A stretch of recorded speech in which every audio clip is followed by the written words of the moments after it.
नमस्कार मित्रांनो, आज आम्ही हल्दी घाट बघण्यासाठी जात आहोत. अच्छा अच्छा. हा बरोबर आहे. हेच हल्दी घाटी नाही बघा ते. हो हे बघा हल्दीचा कलर. हे बघा बरोबर बरोबर. हे पहा हल्दी घाटीच आहे. हा बरोबर आहे. आणि हे पहा समोर पण हल्दी घाटीच आहे बघा. हे पहा हे पण हळदी कलरच आहे बघा. हे बघा. हे बघा हळदी कलर घेऊन चाललेत. हो तिथं एक खडा करून फोटो निकालेंगे का? हो नाही हल्दी घाटीचा उजेड आहे ना. हा.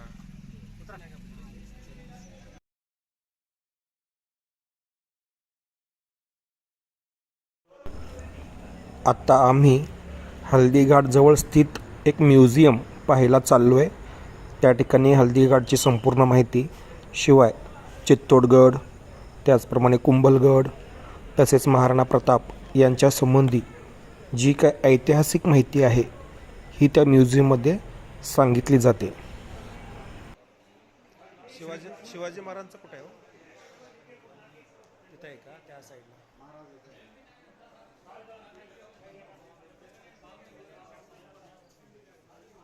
पलीकडे आहे दिसेल.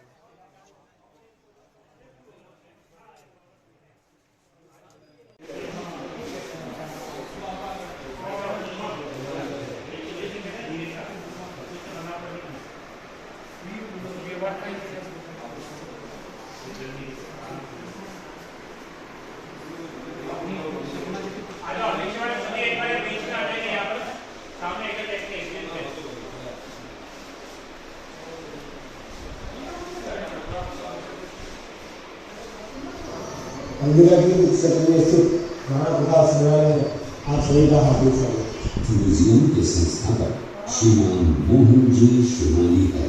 उन्होंने वरिष्ठ अध्यापक की नौकरी से स्वेच्छा सेवानिवृत्ति लेकर अपनी पैतृक भूमि पर इस संग्रहालय का निर्माण करवाया और मुख्य सहयोगी उनकी पत्नी श्रीमती दुर्गा देवी शिवानी इनके साथ कंधे से कंधा मिलाकर चली इस सपने को साकार करने के लिए.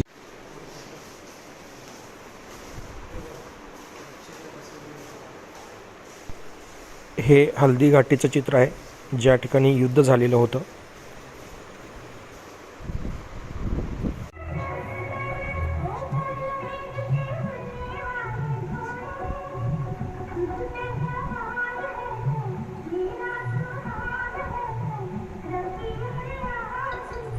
महाराणा प्रताप अपनी प्रतिज्ञा का पालन करने के लिए वनवासी जीवन व्यतीत करने लगे.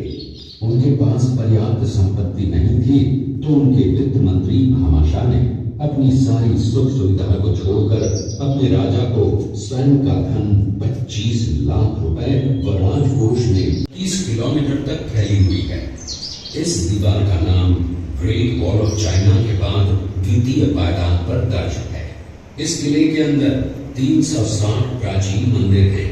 उन मंदिरों में से जग प्रसिद्ध महादेव का मंदिर सबसे प्राचीन है. कुंभलगढ़ किला यहाँ से 65 किलोमीटर की दूरी पर है. कृपया अब आप सब इसी किले के अंदर महाराणा प्रताप का बचपन बीता था. इस किले की तलहटियों में महाराणा प्रताप ने अपने गुरु से शिक्षा प्राप्त की थी. ये किला 12 वर्ग किलोमीटर में फैला हुआ है. इस किले पर जब भी विदेशी आक्राताओं ने आक्रमण किया और उस आक्रमण में कोई भी राजा व सैनिक वीर गति को प्राप्त कर लेते तो उनकी पत्नियां वीरांगनाएं अपने सतीत्व की रक्षा करने के लिए जलती हुई अग्नि में कूद प्राणों को त्याग देती थी, जिसे हम जौहर कहते हैं. चित्तौड़गढ़ में 3 मुख्य बड़े जौहर हुए थे. प्रथम जौहर 1303 ईस्वी में रानी पद्मिनी ने 16,000 स्त्रियों वीरांगनाओं के साथ जौहर किया था, सिर्फ अल्लाउद्दीन खिलजी के कारण. दूसरा जौहर 1535 ईस्वी में गुजरात के शासक बहादुर शाह के आक्रमण के कारण रानी कर्मावती ने वीरांगनाओं के साथ किया। और तीसरा जौहर 1568 ईस्वी में जब अकबर ने चित्तौड़गढ़ पर आक्रमण किया, उसी समय रानी फूलकुंवरी ने 7,000 वीरांगनाओं के साथ जौहर किया। फिर भी अकबर का मन नहीं भरा और अंत में हजारों आम लोगों का कत्लेआम करवाकर उन्हें मौत के घाट उतारा गया।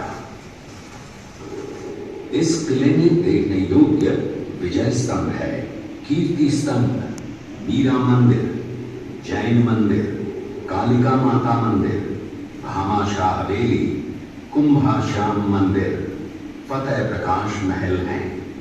ये किला यहाँ से 140 किलोमीटर दूरी पर है। ये देखते हुए सभी अतिथि आगे की तरफ चले। जो महाराणा प्रताप के पुत्र थे, अमर सिंह ने शेरपुर छावनी पर अचानक आक्रमण कर दिया। उस आक्रमण में मुगल सेना में भगदड़ मच गई। मुगल सेना को अपनी छावनियों को छोड़कर भागना पड़ा। ये घटना है। मेवाड़ की एक ऐसी मां थी जिसने अपने पुत्र का बलिदान देकर राजवंश की रक्षा की थी। उस मां का नाम पन्नाधाय था। पन्नाधाय जाति से गुर्जर थी। वो एक राजकुमार की धाई मां थी। दूसरी तरफ हाथ में तलवार लिए खड़ा ये बनवीर सिंह एक दासी पुत्र है। ये कुंवर उदय सिंह की हत्या करके मेवाड़ की राजगद्दी प्राप्त करना चाहता था। एक रात्रि बनवीर सिंह को मौका मिला। वो राजकुमार उदय सिंह के बड़े भाई विक्रमादित्य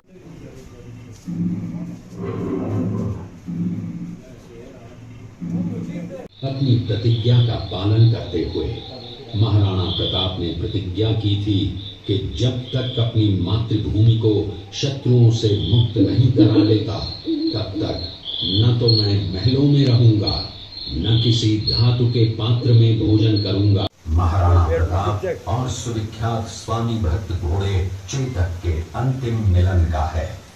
हल्दी घाटी युद्ध के बाद चेतक घोड़े ने 22 फीट के एक बरसाती नाले को पार किया। ये उसी समय आत्ता आम्ही म्युझियम पाहून बाहेर आलेलो आहोत।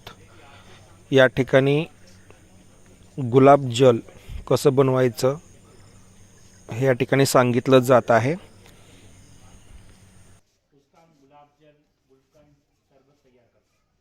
10,000 गुलाब के फूल और 25 लीटर पानी को डाल के गर्म करते हैं। स्टीम जो बनता है वो पीछे ठंडा होकर के गुलाब जल तैयार होता है। गुलाब जल आँखों के लिए, मिठाई में, पूजा में काम लेता है। गुलकंद बनाया जाता है गुलाब के फूल और मिश्री के साथ, जिससे गुलकंद को पेट की गर्मी के लिए एसिडिटी होती हो, मुँह में छाले रहते हो, पेट में जलन हो, उसमें काम में लेते हैं।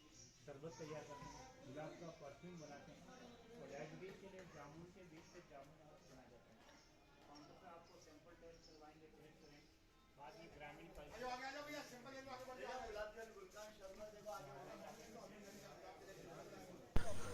राजस्थानमधील ग्रामीण जीवनशैलीचं चित्रण या ठिकाणी करण्यात आलेलं आहे।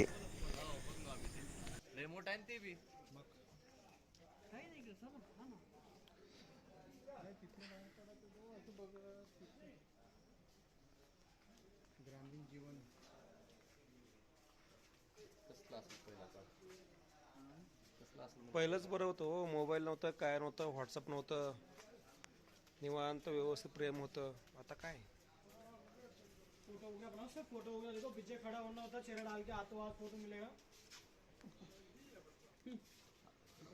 दिसतंय चांगलं।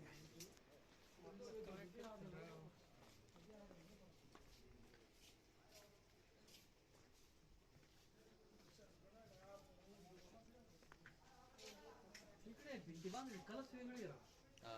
या भिंती बांधली कलच वेगळी दगडाच्या नुसत्या, आणि त्या बरं पडत नाही, काही नाही, काहीच नाही। जर तिथं तुटलं नसतं पाय तर जिंकले असते ना सगळे। कारण हे राणा प्रताप गेले म्हटल्यानंतर बाकीचं। आत्ता आम्ही म्युझियम आतून बाहेरून पाहून बाहेर येत आहोत।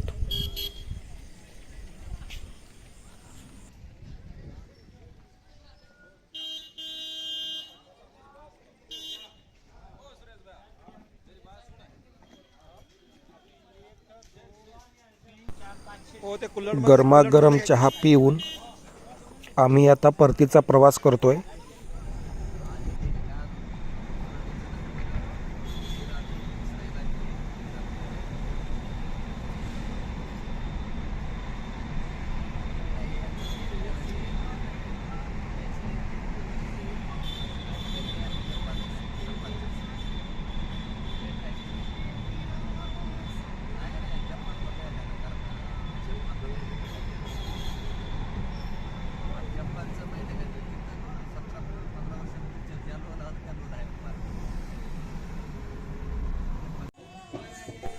सगळ्यांना भूक लागल्यामुळे आता आम्ही एका हॉटेलमध्ये गेलो.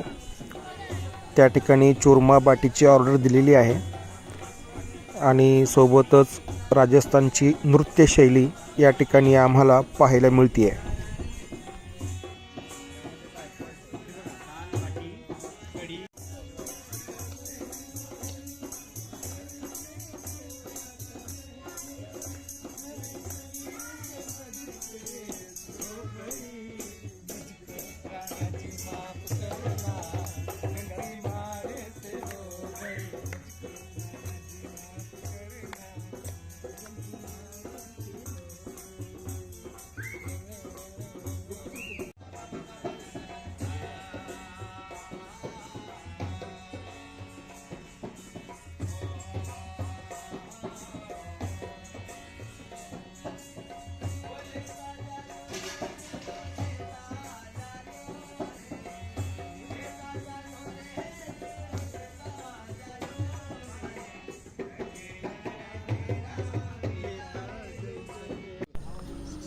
आता आम्ही चुरमा बाटीचा आस्वाद घेत आहोत.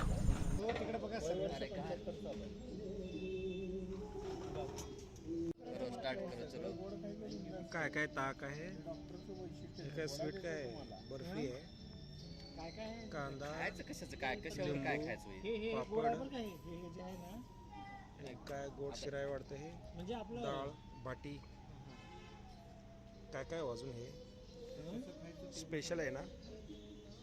गोड आहे आपलं, आपण बलिदा करतो ना त्या प्रकारचा आहे. एक नंबर. बहुत बढिया. तो पॉझिटिव्ह आहे ना. व्हिडिओ संपूर्ण पाहिल्याबद्दल खूप खूप धन्यवाद.